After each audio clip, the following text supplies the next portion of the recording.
аз 7 варзишгари тоҷик ки дар бозиҳои олимпии Рио-де-Жанейро ширкат доштанд, 5 нафар дар даври нахустин, 1 нафар дар даври дуввум шикаст хӯрда аз ҷоизаҳои олимпӣ маҳрум монданд. дилшод назаров, гурзандози тоҷик ки қарор аст аз 17 август дар Рио ба рақобатҳо шурӯъ кунад, умеди ягона ва охирини Тоҷикистон барои дарёфти ҷоиза дар бозиҳои 31-уми тобистонаи олимпӣ боқӣ мондааст. албатта дар гурзпартоӣ дилшод назаров иштирок мекунад. ман боварӣ дорам ки натиҷаи хуб метиҳад, бо медал ба Тоҷикистон бармегардад.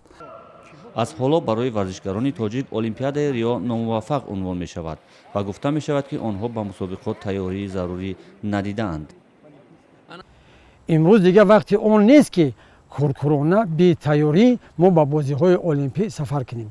мақсад аз он иборат нест ки фақат мо як роҳхат бигирем.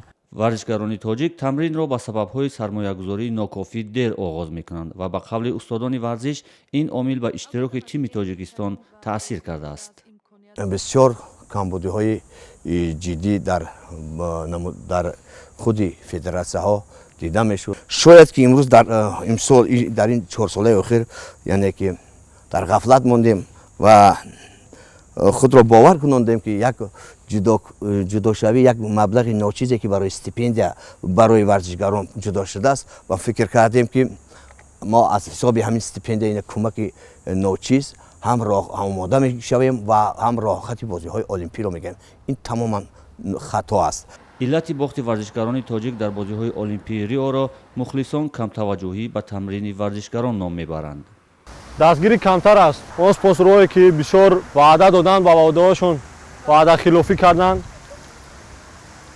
аз ҳамин сабаб ба фикри ман ки худ баромад кардан наметавонанд ва шавқи баромад карданам надоранд. ба фикри ман тамрин дуруст накардан ёки маблағ кам, ҳамин дигар ягон вай нест.